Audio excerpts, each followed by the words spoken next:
this is New Vision TV. I'm Lynn Komjisha. October 30th is a great day in the history of aviation in East Africa. That is when the East African Airways was born in 1945. New Vision TV traces the ups and downs of the great airline until it collapsed in 1977 and the fortune of its offspring in the East African partner states.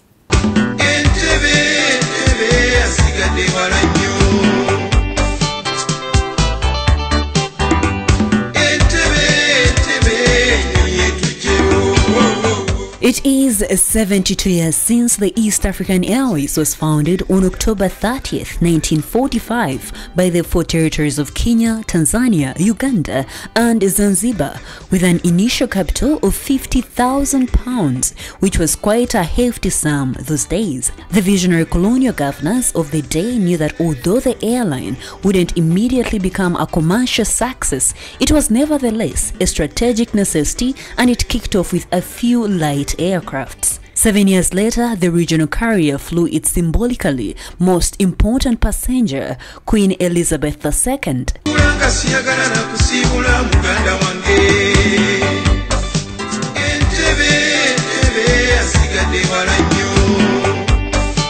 As a young princess, she was vacationing in Kenya in 1952 when the King of England died. East African Airways was on hand to fly her from Nanyuki to Entebbe, from where she connected to London to claim her throne. EAA thus became the first non-British carrier to fly an English monarch. By independence in the early 60s, East African Airways had become a strong carrier, flying to many destinations in the region and the rest of the world. Through the 60s and the 70s, air stewardesses and hostesses were the trendiest ladies in the region, and many girls aspired to become one more than any other profession.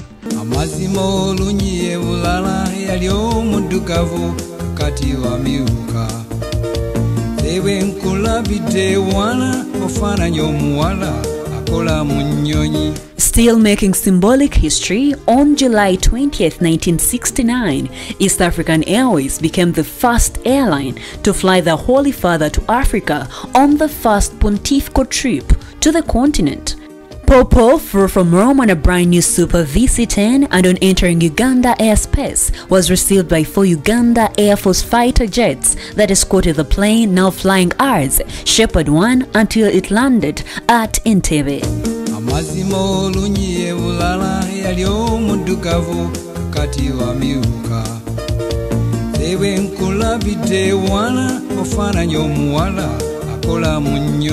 In the 1970s, at the height of the Cold War, ideological differences between Kenya and Tanzania precipitated the death of the East African community in 1977. Although Uganda's Idi Amin has always been a convenient scapegoat for the community's demise, the East African Airways became a victim of the demise like many other East African joint ventures. President Amin had strategically created Uganda Airlines in 1976, and it was at hand to become the national carrier at the death of the East African Airways.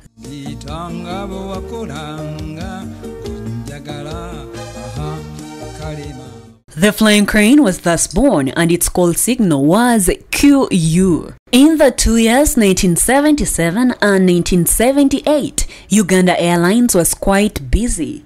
It flew to many international destinations in Europe, Asia and the Middle East. Because Amin had no time to beg hostile neighbors, he often bypassed Mombasa port and flew out Uganda's export cargo. The port of Djibouti thus became important to Uganda as an outlet for coffee. In 1978, Uganda sent the largest number of pilgrims for the Hijjah to Mecca.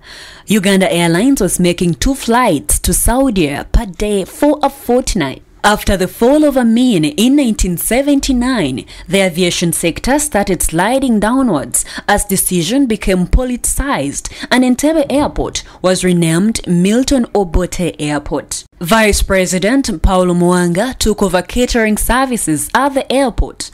In the early 80s, in-flight meals on QU lost an international character, and many non-Ugandan passengers got stomach problems eating badly cooked Ugandan Ugandan staples. When the Military Commission overthrew Obote in 1985, Uganda Airlines management took on an anarchist character. One time, a minister who took his time to leave Kampala arrived at Entebbe when a flight to Nairobi had taken off.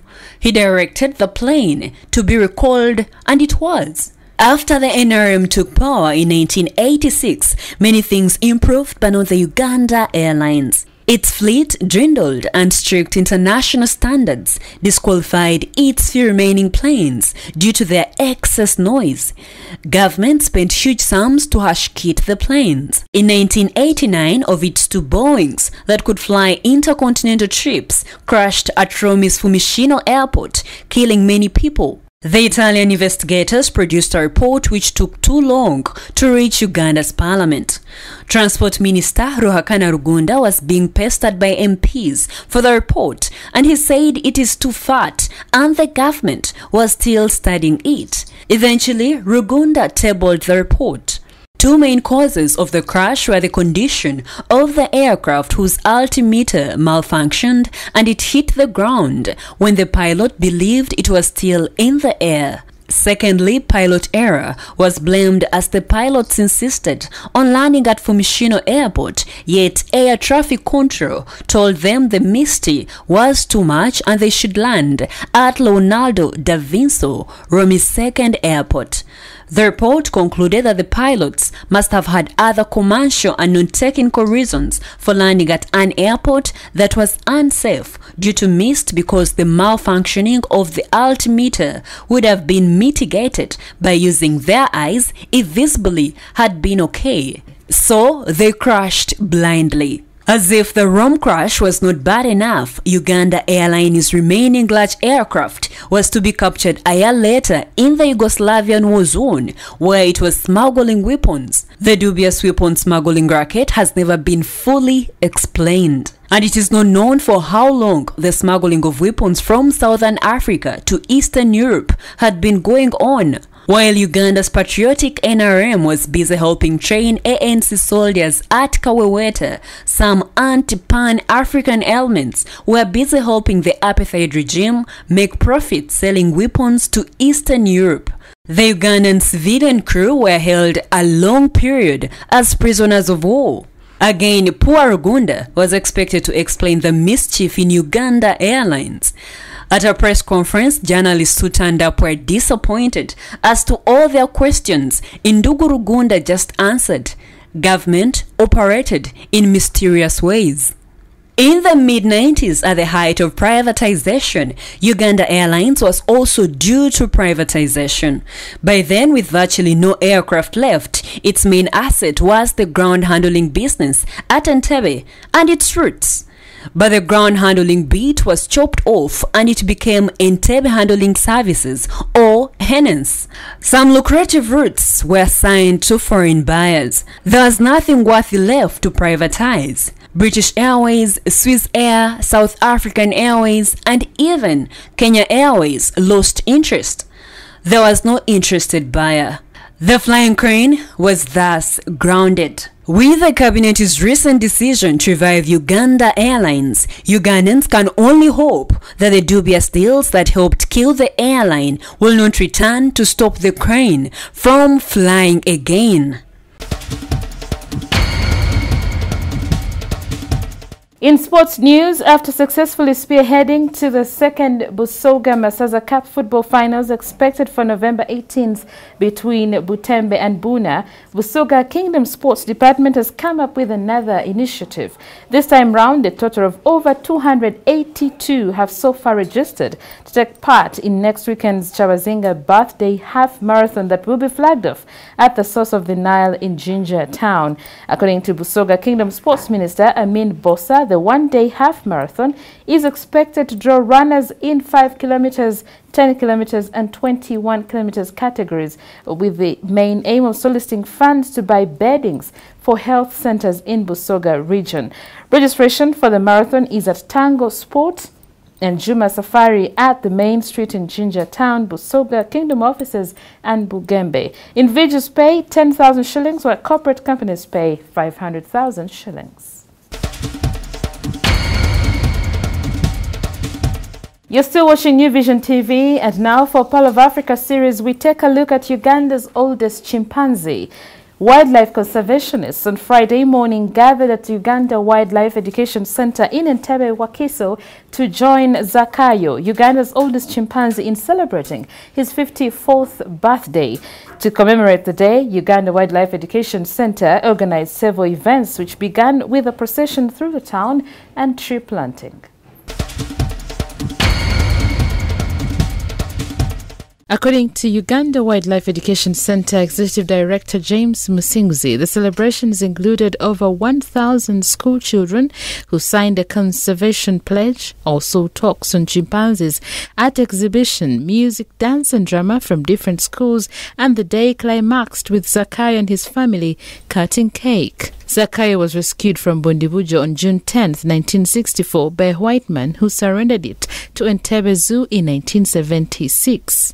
Zakayo was the alpha male from 1976 to 2011 when he handed over power to younger chimpanzee named Matoke, who was later toppled by Aluma. Although he is no longer the alpha male, a super active individual, Zakayo is still a highly respected member of the 18 chimpanzees at the Uganda Wildlife Education Center. Chimpanzees are man's closest living relatives, sharing more than 98% of our genetic blueprint. Humans and chimps are also thought to share a common ancestor who lived some 4 to 8 million years ago. They are social animals which live in communities with their own leaders, parenting skills and knowledge passed on from one generation to another. Chimps can live for about 45 years in the wild and over 60 years in captive environments.